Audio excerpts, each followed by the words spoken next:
your hat, it's time to go. Hi, I'm Madame Pamita, and this is Madame Pamita's Parlor of Wonders.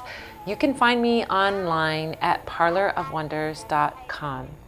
Well, today I'm going to show you how to fix candle spells that are going wrong. If you burned more than one candle, you've had an experience where a candle didn't do exactly as you wished it to do. Now, some people, when they're doing candle magic, look at a candle spell and see that if it's burning a certain way, well, that's just the way it is, and that's an indication that my spell isn't going to be answered or something is blocking me, and so on.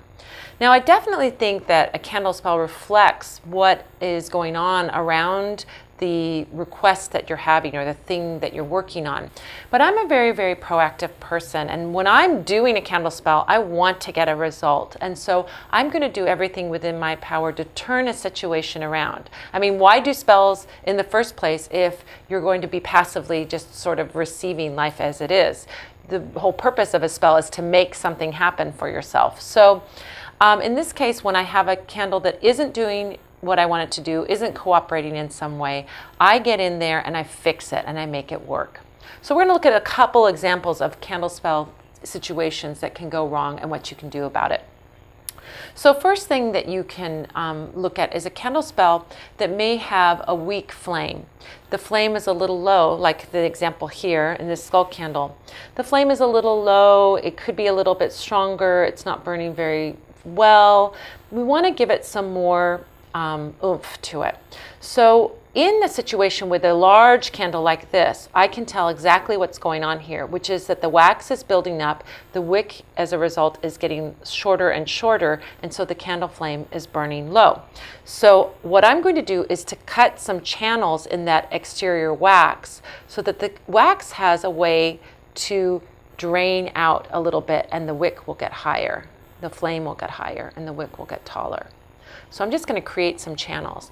And I can do that on either side here. Cut away that wax. Make a channel for that wax to leave. And now look at our flame getting bigger and stronger and brighter. That's what we like to see. Now if it gets too big, of course, we will want to trim that wick. If it's burning out of control, if it's smoking, if it's dancing around. So we can do that by just taking a scissors and cutting it off so that it's about 1/4 of an inch long and burning just right. So the flame isn't dancing too much. That looks to be about right. I would leave it there.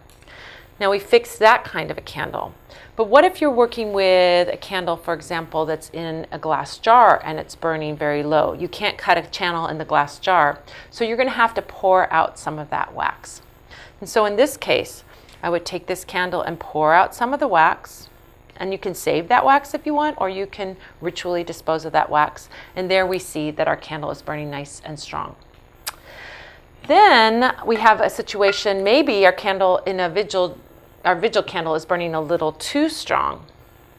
This one's not too bad, but it's dancing around a little bit, and I'd like to get it a little bit shorter. So again, we can just go in there and clip it a little bit to make it burn a little more tamely, I would say. Just burn off till that you cut till there's about 1/4 of an inch of wick showing. Another situation you might face is where a candle goes completely out by itself. Either the wick dips down or the wick disappears completely and you can't find it. And in that case, what you're going to have to do is to splint the wick. So this is a little more involved. What you want to do is, we've got our wick too short here to light, so we're going to have to make a new wick. Now there's 2 ways that you can do it. You want to soften the wax either by heating it up with a match or some way heating it, and then you can use an implement. I've got this metal chopstick that I'm using to make a hole, and then you can use a piece of wick and just make a new wick there, and then we can light that.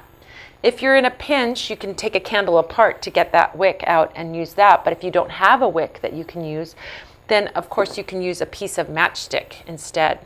You don't want to use this part of the match because that's going to make a big fire. You just want to use the wooden part of the match.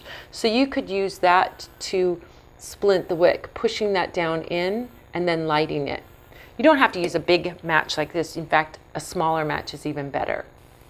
Whether you use a matchstick or a piece of wick, you can then light that